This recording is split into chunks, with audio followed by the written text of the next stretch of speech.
Depuis le déclenchement de la guerre entre Israël et le Hamas, toute discussion sereine sur la situation au Proche-Orient est impossible. Le monde est divisé en deux camps irréconciliables, avec d'un côté les forces du bien et de l'autre les forces du mal, comme dans Star Wars et le Seigneur des Anneaux.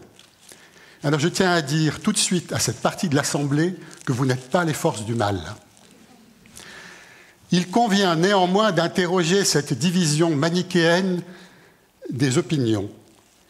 Et le sujet de ma thèse scrute l'origine de cette façon de penser l'histoire aux accents apocalyptiques. L'apocalyptique est né en même temps que la rédaction des manuscrits de la Mer Morte.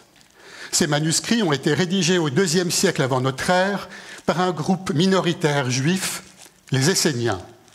Et parmi tous ces manuscrits, il y en a 7, dits de la Nouvelle-Jérusalem, auxquels j'ai appliqué une analyse dérivée de la rhétorique grecque.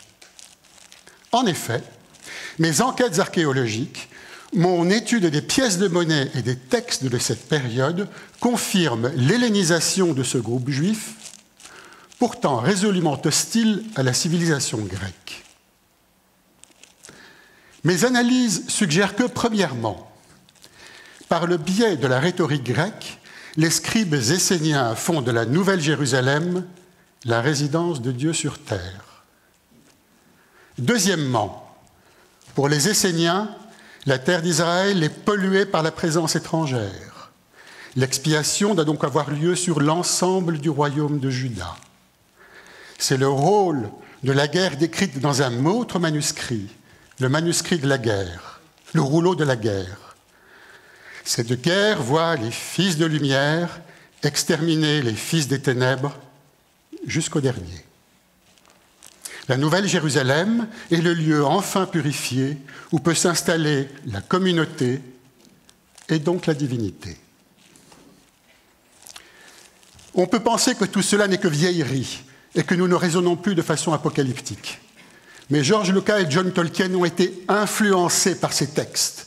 N'ont-ils pas mis en scène la lutte des fils de lumière contre les fils des ténèbres?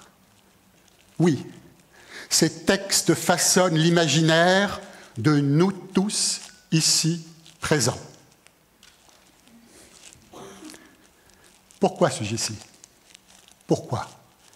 Certainement pas pour gâcher notre plaisir de cinéphile, mais pour que dorénavant, par l'étude de ces textes, nous cessions de voir le monde en noir et en blanc.